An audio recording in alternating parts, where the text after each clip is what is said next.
Mondays with Max. We're going to be reading Caught It with the Chance of Meatballs. Written by Judy Barrett and illustrated by Ron Barrett. We were all sitting around the big kitchen table. It was Saturday morning, pancake morning. Mom was squeezing oranges for juice. Henry and I were betting on how many pancakes we each could eat, and Grandpa was doing the flipping. Seconds later, something flew through the air, headed toward the kitchen ceiling, and landed right on Henry. After we realized that the flying object was only a pancake, we all laughed, even Grandpa. Breakfast continued quite uneventfully. All the other pancakes landed in the pan, and all of them were eaten, even the one that landed on Henry. That night, touched off by the pancake incident at breakfast, Grandpa told us the best tall-tale bedtime story he'd ever told.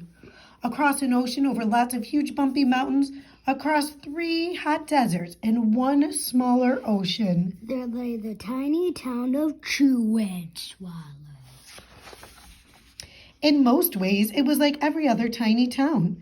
It had a main street lined with stores, houses with trees and gardens around them, a schoolhouse about 300 people, and some assorted cats and dogs.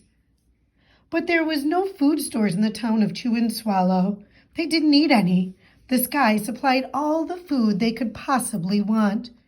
The only thing that was really different about Chew and Swallow was its weather. It came 3 times a day, at breakfast, lunch, and dinner. Everything that everyone ate came from the sky.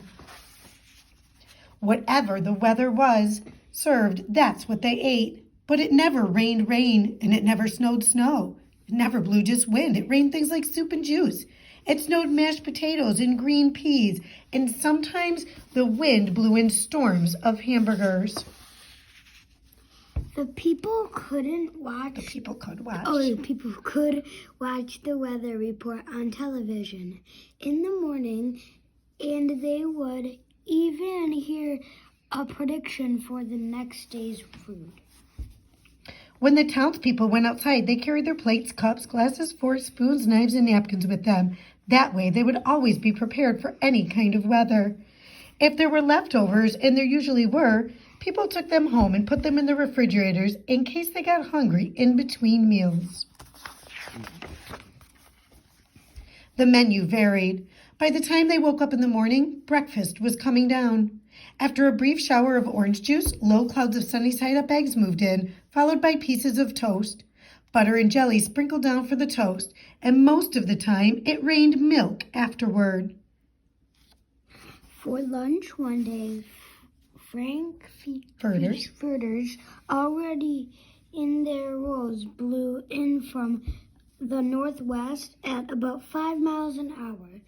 There were mustard clouds nearby. Then the wind shifted to the east. It brought in a drizzle of soda, finished off the meal. Dinner one night consisted of lamb chops, becoming heavy at times with occasional ketchup. Periods of peas and baked potatoes were followed by gradual clearing with a wonderful jello setting in the west. The sanitation department of Chew and Swallow had a rather unusual job for a sanitation department. It had to remove the food that fell on the houses and sidewalks and lawns. The workers cleaned things up after every meal and fed all the dogs and cats. Then they emptied some of it into the surrounding oceans for the fish and turtles and whales to eat. The rest of the food was put back into the earth so that the soil would be richer for the people's flower gardens. Life for the townspeople was delicious until the weather took a turn for the worse. One day there wasn't nothing but Gorgonzola cheese all day long. The next day there was only broccoli all overcooked.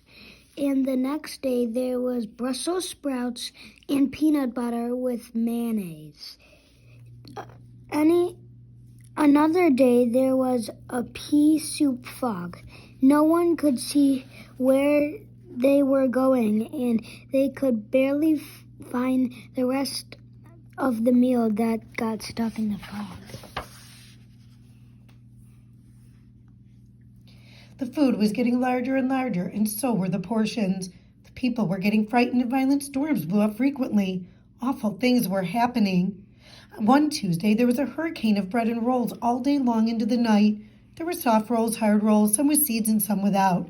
There was white bread and rye and whole wheat toast.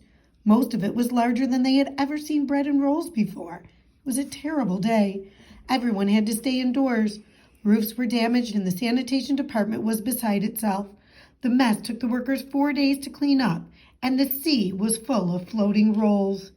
To help out, the people piled up as much bread as they could in their backyards.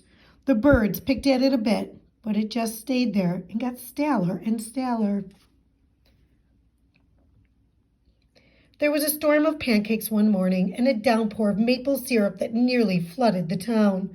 A huge pancake covered the school, and no one could get it off because of its weight, so they had to close the school. Lunch one day brought 15 inches drifts of cream cheese and jelly sandwiches. Everyone ate themselves sick, and the day ended with a stomachache. There was an awful salt and pepper wind accompanied by an even worse tomato tornado. People were sneezing themselves silly and running to avoid the tomatoes. The town was a mess, and there were seeds and pulp everywhere.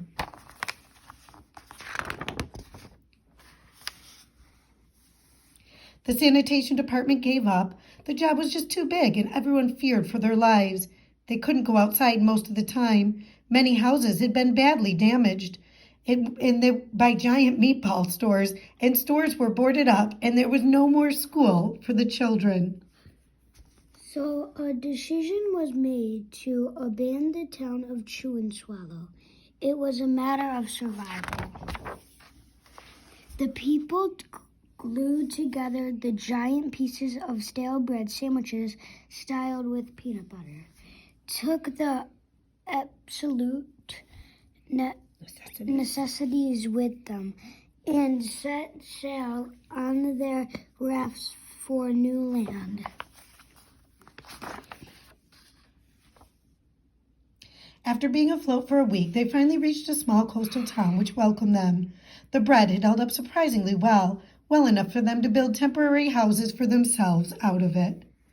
The children began school again, and for the adults, they all tried to find places for themselves in the new land. The biggest change was they had to make was getting used to buying food at supermarkets. They found it odd that food was kept on shelves, packaged in boxes, cans, and bottles, and meat had to be cooked and kept in refrigerators. Nothing came down from the sky except rain and snow. The clouds above their heads were not made of fried eggs, and no one ever got hit by a hamburger again. And nobody dared to go back to Chew and Swallow to find out what had happened. They were too afraid.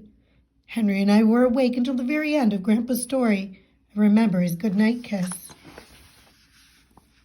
The next morning, we woke up to see snow falling outside our window.